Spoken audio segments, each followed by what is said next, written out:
আসসালামু আলাইকুম। সবাই কেমন আছেন? আশা করি সবাই অনেক অনেক ভালো আছেন। আজকে আমি তৈরি করব ডিমের শর্মা বা ডিমের রোলও বলতে পারেন। এভাবে অল্প খরচে অনেক বেশি মজাদার এই রোলগুলো পরিবারের সবাইকে নিয়ে কিন্তু খেতে পারবেন। এখন কথা না বাড়িয়ে দেখে নেই আমি কিভাবে এই রোলগুলো তৈরি করলাম। প্রথমে একটা বলে নিয়ে নিয়েছি 2 কাপ পরিমাণ আটা, দিয়ে দিব পরিমাণ মতো লবণ, 3 থেকে 4 চামচ পরিমাণ রান্নার সাদা তেল দিয়ে খুব ভালোভাবে মিশিয়ে নিব। মিশিয়ে নেওয়া হয়ে গেছে। এখন অল্প অল্প করে পানি দিয়ে সফট একটা ডো তৈরি করে নিব।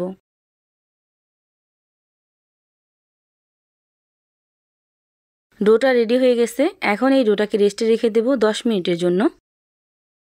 এখন এই ডিমের শর্মা তৈরি করার জন্য প্রথমে একটা সস তৈরি করব। এই জন্য একটা ব্লেন্ডার জগে নিয়ে নিব 2টা সেদ্ধ করা ডিম। ডিম 2টা হাত দিয়ে এইভাবে ভেঙে দিব।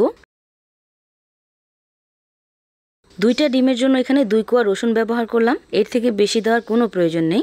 দিয়ে দিলাম 3 চামচ পরিমাণ টমেটো সস, 1/3 কাপ পরিমাণ দিয়ে দিলাম রান্নার সাদা তেল, 2 চা চামচ পরিমাণ দিয়ে দিলাম গুঁড়ো দুধ, টেস্ট বাড়ানোর জন্য দিয়ে দিলাম পরিমাণ মতো লবণ, 1 টিস্পুন পরিমাণ দিয়ে দিলাম সাদা গোলমরিচের গুঁড়া। আপনারা চাইলে কালো গোলমরিচের গুঁড়ো এখানে ব্যবহার করতে পারেন। দিয়ে দিলাম 1.5 চামচ পরিমাণ লাল মরিচের গুঁড়া, 1.5 চা চামচ পরিমাণ দিয়ে দিলাম চিনি,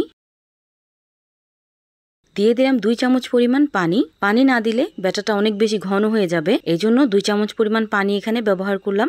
এখন ঢাকনাটা লাগিয়ে খুব ভালোভাবে ব্লেন্ড করে নিব। আর এই তো দেখতেই পাচ্ছেন এই সসটা ঠিক এরকম হয়েছে। সসটাকে আরেকটু ঘন করার জন্য 2 চা চামচ পরিমাণ রান্নার সাদা তেল দিয়ে দিলাম। এখন ঢাকনা লাগিয়ে 1 মিনিট পর্যন্ত বিট করে নিব। এই সসটা রেডি করার পর প্রায় 2 মিনিটের মতো সময় লাগছে। আর এই তো দেখতেই পাচ্ছেন সসটা একদম পারফেক্টলি রেডি হয়ে গেছে। এদিকে একটা বলে নিয়ে নিছি 4টা ডিম, দিয়ে দিলাম কাঁচামরিচ, পেঁয়াজ, কিছুটা পরিমাণ লবণ। এখন সবকিছু খুব ভালোভাবে একটু মিশিয়ে নিব।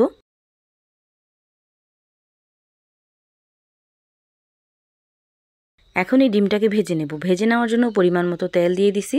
আর তেলটা যখন কিছুটা গরম হয়েছে ওই পর্যায়ে এসে সবটুকু ডিম এইভাবে দিয়ে দিলাম।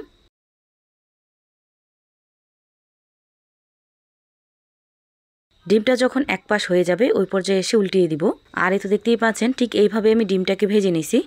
এখন এইভাবে পিস করে নিব। আপনারা চাইলে 2টা বা 3টা পিস করতে পারেন। এখন এইভাবেই ফ্রাই প্যানে রেখে দেব ঠান্ডা হওয়ার জন্য। এখন এই ডিমের শর্মার জন্য সালাদটাকে রেডি করব। এই জন্য 2টা শসা এইভাবে কিউব করে দিয়ে দিলাম। দিয়ে দিলাম গাজর কুচি, ক্যাপসিকাম কুচি দিয়ে দিলাম কিছুটা পরিমাণ, দিয়ে দিব পেঁয়াজ কুচি, কাঁচামরিচ কুচি। কাঁচামরিচটা অবশ্যই আপনারা পরিমাণ বুঝে তারপর দিয়ে দিবেন। কিছুটা পরিমাণ লবণ দিয়ে খুব ভালোভাবে মিশিয়ে নিব।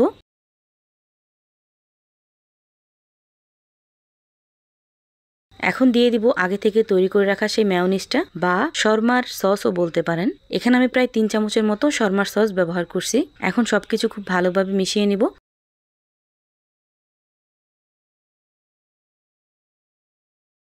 মিশিয়ে নেওয়া হয়ে গেছে। এখন একটা সাইডে রেখে দেব। এদিকে আগে থেকে তৈরি করে রাখা সেই আটার ডো থেকে কিছুটা পরিমাণ ডো নিয়ে পাতলা করে একটা রুটি বানিয়ে নিব।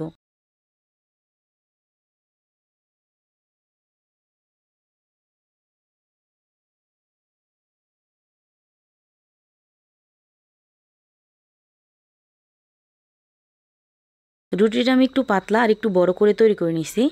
এখন এই রুটিটা আমি ভেজে নেব। আপনারা চাইলে শুকনো রুটিও ভাজতে পারেন। আমি একটু তেল দিয়ে মচমচে করে ভেজে নিলাম।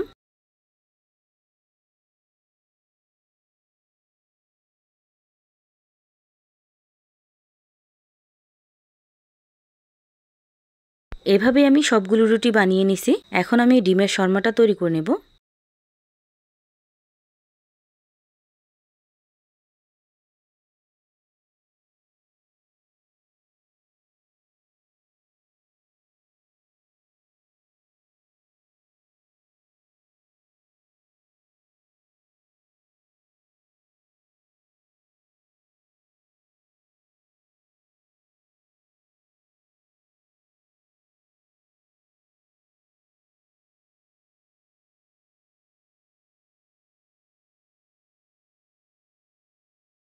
এভাবে আমি সবগুলো ডিমের শর্মা তৈরি করে নিছি। দেখতেই পাচ্ছেন কত বেশি লোভনীয় হয়েছে। এইভাবে অল্প খরচে পরিবারের সবার জন্য এইরকম ডিমের শর্মা তৈরি করে নিতে পারবেন।